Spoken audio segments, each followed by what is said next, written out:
Ahojte všetci nadšenci pstruhového chytania, trozariáci. Už sme dlho s Jarinom netočili žiadne video, tak sme chceli niečo natočiť, pretože dosť ľudí sa pýta, hlavne teraz momentálne o prútoch. A my by sme chceli o tých prútoch všeobecne niečo povedať, takže išli by sme sa baviť, ale nebudeme sa baviť o gramážach ani o dĺžkach prútoch. Radi by sme sa nebavili ani o značkách, lebo tých je veľa, ale čo by som povedal, k čomu by sa tie prúty dali prirovnať, čo každý by mohol si urobiť predstavu o tom, ako to vlastne s tými prútmi je. Máte to ako s autami. Často to spomínam, čo je lepšie, položím otázku. BMWčko, Mercedes, Audi, lebo čo je lepšie? Môžete jazdiť na všetkých a každému sa bude páčiť niečo iné. Každý bude mať lepší pocit, keď sedí povedzme v BMWčku, niekto v Mercedesi a niekto povie, mne stačí Škodovka. Hej. Chcel by som len povedať na začiatok, že tie prúty by som ani nedelil do značiek ako do nejakých finančných kategórií, pretože je spústa firiem, ktoré tie veci robia a v rôznych cenovom rozsahu rôznom. Takže sú od 50 eur do 150, sú od 150 do 200, sú od 250 do a vyše. Takže takto by som to asi rozdelil. A teba sa teda, Jardo, opýtam, že myslíš si, že by malo zmysel si kúpiť najdrahšiu udicu a mal by si potom väčšiu úspešnosť, alebo je to blbosť? Ako si na začiatku povedal, ja som sa chcel z pretekárskeho hľadiska vyhnúť dlho tejto téme, lebo je veľmi ťažko ju uchopiť. Jak si povedal, že čo je lepšie, alebo čo je najlepšie. My na konci tohto rozhovoru môžeme tak bodovo zhrnúť, lebo medzi pretekármi je také pravidlo alebo také písané, čo je najlepšie. Ale keď sa pýtaš, že či by ti pomohol momentálne zachytať viac rýb, drahý prúd, lebo lacný, určite nie. Toto video je preto, aby si ľudia, ktorých začína baviť chytanie pstruhov, urobili taký kratučký obraz. Není cielené pre pretekárov. Pretekári dávno vedia, čo chcú a čo budú robiť a prečo to budú robiť a ktorý prúd si kupuje a hlavne prečo si ho kupuje. To môžeme v krátkosti zhrnúť na konci. Ale tým, že je to pre ľudí, ktorí nás oslovujú, ktorí sa pýtajú, že aký prúd si mám zobrať, tak najprv si položte sami otázku. Chcete sa čas od času ísť zabaviť na pstruhov, zachytať si a vyskúšať to, čo robia ostatní? Chcete sa do budúcna zúčastniť kvalifikácie a chcete sa stať pretekárom?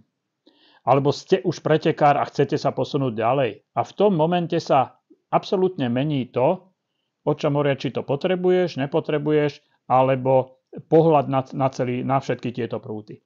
Keď sa len začínate baviť, rozhodne si neberte niečo úplne jednoduché, pretože pstruhové chytanie už má svoje špecifika, ale nechoďte do niečoho veľmi drahého, lebo sú to vyhodené peniaze a vy spätnú väzbu z toho nedostanete, kým sa nenaučíte zdolávať ryby, chytať ryby, nástrahy používať. Proste veľmi veľa vecí.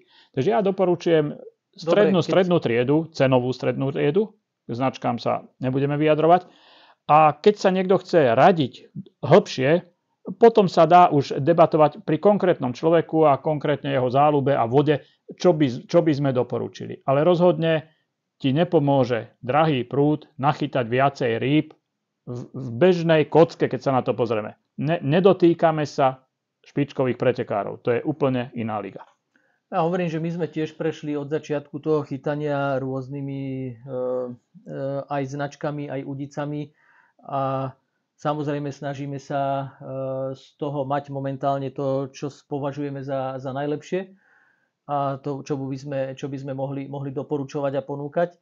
Ale takisto teda opýtam sa ťa, čo máš ty v stojane momentálne? Čo máš ty, aké prúty máš ty v stojane, aké používaš? Bol si teraz na majstrovstvách sveta a viem, že si tam prvýkrát chytil do rúk na pretekanie rodeo, že ťa to aj dosť oslovilo, ale má to povedzme nejaký význam pre začínajúceho nie pretekára, ale začínajúceho rybára, ktorý chce chytať takýmto štýlom, to pstruhové chytanie, kúpiť si povedzme rodeo za 800 eur? Nie. Môj osobný názor je, že nechcete preskočiť kus času a nahradiť to tým, že si kúpite najlepšiu výbavu. Ani jeden šport sa nedá preskočiť pretekáre v jednotky, keď neprejde motokár, je v dvojku, dármo sadne do jednotky, nebude víťaz. Každý jeden šport, tak to vieme povedať. A keď sa hovoríš na tie majstrovstvá sveta, a čo ja mám v stojane? No áno, ja som začínal s jednoduchšími prútmi, ale také, čo mi sedeli. Vedel som, ktorý prút mám na gumky, ktorý mám jemný.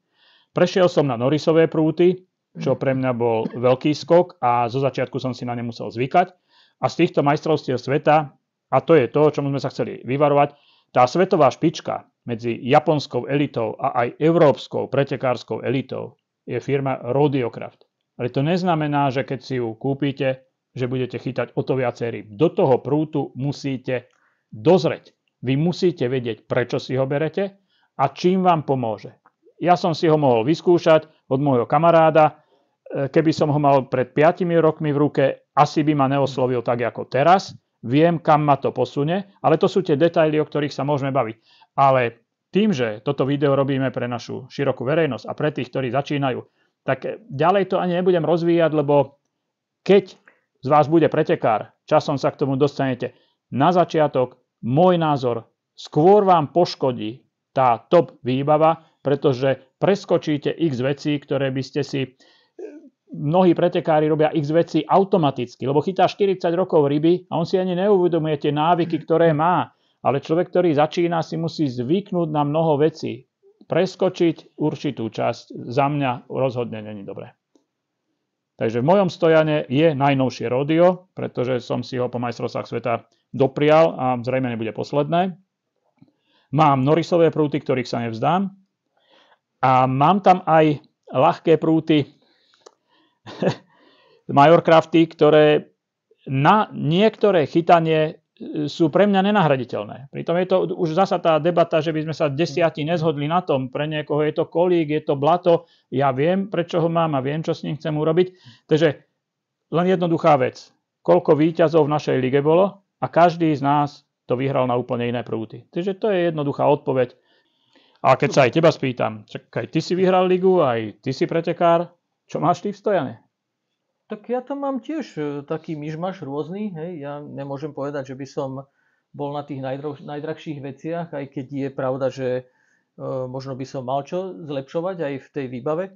Ale ako ja tam mám tam Norrisy samozrejme, lebo ten Norris mi tak, je to moja srdcovka skôr, že ten Norris mi tak padol do oka. Mal som ho tu po ruke. Keď ho predávame, tak prirodzene som išiel hodne po ňom. No a na záver máme pre vás aj tip. Keď by ste chceli pre začiatočníkov, tu mám jeden prúd, ktorý som vybral, čo nám prišiel od značky japonskej Eucalyptus. To je táto verzia s názvom First Magic 562 UL. Je to verzia, ktorá je od 0,8 až do 5 gramu. To znamená, že je ideálny na chytanie na plandavky, dajú sa na to dať aj gumičky, ale prioritne by som používal naozaj na plandavky, aj na ťažšie. Takže od 0,8 až do 5 gramov v tomto rozsahu čokoľvek. Prúd je dobre stavaný, naozaj je to dokonca aj s názvom First Magic, oni ho uvádzajú, keď chce niekto začať chytať pstruhové chytanie, tak tento prúd je na to ideálny. Čo sa týka... Prvý kontakt s pretekaním, hej, vám veľmi, veľmi pomôže. Prúd stojí 199 €, čo si myslím, že je vhodná cena, keď chce niekto naozaj sa začať tomu venovať, takže chce mať troudareacké prúty alebo na pstruhové chytanie. Druhá verzia, tu vám ešte ukážem, takisto je to Eucalyptus s názvom Full House. Táto verzia je od 0,3 až do 4,5 gramu. Možno sa zlaknete trochu tej gramáže až do 4,5, ale preto píšu od 0,3, lebo naozaj ho môžete využívať prioritne na malinké plandavky alebo na gumičky. Takže jemné chytanie, fakt jemné, má veľmi jemnú špicu a mám ho sám v stojane, môžem ho kľudne doporučiť, chytám naň aj ligu, takže som s ním celkom spokojný. Tuto je už cenová relácia 249 €, takže pokiaľ by bol záujem, aj tieto prúty sú k dispozícii a môžeme ich s kľudom doporučiť. A keby vás samozrejme zaujímali ešte vyššie triedy, ako sú série od firmy Norris, máme ich tu, viete si ich pozrieť, viete si to vyskúšať, aké to je. ale to sme zasa už v tom stúpajúcom leveli niekde inde. Ak by ste chceli a naozaj by ste mali záujem, kľudne napíšte nám aj do našich správ. My sa vám určite povenujeme, určite vám niekto na to odpíše, ak by ste konkrétne chceli nejakú vec riešiť. Radi vám v tom pomôžeme, poslúžime, pretože naozaj to rozhodnúť sa pre aký prúd potrebuje človek viac informácií, aby vedel vlastne, čo človek od toho očakáva a aj samozrejme, koľko chce do toho investovať.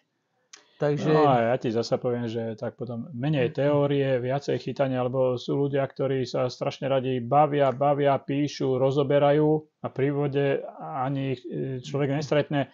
Takže viete, to musí tak ísť ruka s rukou. Keď už si nejaký prúd vyberiem a vyskúšam, tak ho vezmem k vode a chytám, až prídem na výhody a mínusy toho prúdu a potom môžem ísť ďalej. Samotná teória nič nespraví a veľké nadšenie a chytanie bez toho, že by sa človek tomu aj teoreticky venoval, takisto je slabé. To treba sklbiť dohromady a v tom sme schopní vám poradiť.